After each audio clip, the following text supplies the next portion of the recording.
Channel channel کو subscribe کریں اور یہ بیل آئیکن پر بھی کلک کر دیں تاکہ ہر آنے والی ویڈیو سب سے پہلے آپ کو مل۔ بسم اللہ الرحمن الرحیم، صلو علی الحبیب صلی اللہ علیہ محمد صلی اللہ علیہ وسلم۔ راشد عطاری روحانی علاج لے کر پیش خدمت ہے۔ آج میں روحانی علاج لے کر آیا ہوں۔ رنج اور غم، یہ طرح پریشانی فکر سے بچنے کا روحانی علاج، اور ہر حاجت انشاءاللہ پوری ہوگی۔ بہت ہی آسان ہے، کیونکہ حدیث پاک میں ہے، یہ ہوتے ہیں فکری ہوتی ہیں نا، فکریں انسان سوچتا ہے نا، فکریں اکثر انسان کا جو ہوتا ہے جسم ہوتا ہے نا، اس کو کمزور کر دیتی ہیں، ٹھیک ہے، حدیث پاک کے مفہوم ہے۔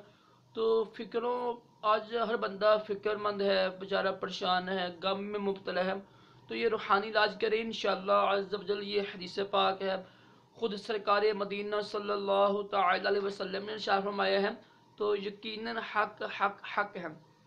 تو آپ نے باکثرت دروشی پڑھا کریں، اور یہ پڑھیں انشاءاللہ عز و جل۔ ایک کم 199 بیماریوں کی اس میں دعا ہے، اور سب سے جو ہے نا ادنا، سب سے چھوٹی جو اس کا علاج ہے نا، وہ الم اور غم ہے۔ روزانہ پڑھا کریں کثرت کے ساتھ، لا حول ولا قوت الا باللہ، لا حول ولا قوت الا باللہ، لا حول ولا قوت الا باللہ۔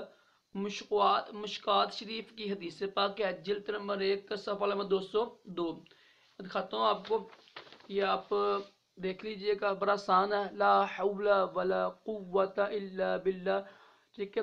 یہ آپ نے باکثرت پڑھنا ہے روزانہ انشاءاللہ۔ اس کی برکت سے ایک کم 199 بیماریاں دور ہوتی ہیں، اور جو سب سے چھوٹی بیماری ہے نا، وہ غم اور الم ہے۔ تو یہ الم اور غم ہر بندے کو آج کل بیچارہ ہر بندہ پریشان ہے، تو یہ بڑا ہی پیارا روحانی علاج ہے، اس کو لازمی کیجیے گا انشاءاللہ عز و جل۔ اس کی برکت سے ہمارے تمام پریشانیاں دور ہو جائیں گی۔ اللہ تعالی ہم سب کو تمام پریشانیوں سے محفوظ رکھے، دور جہانوں کی بلائیاں بھی عطا کرے، اور تمام جسمانی روحانی بیماریوں سے بھی محفوظ رکھے۔ اللہ حافظ۔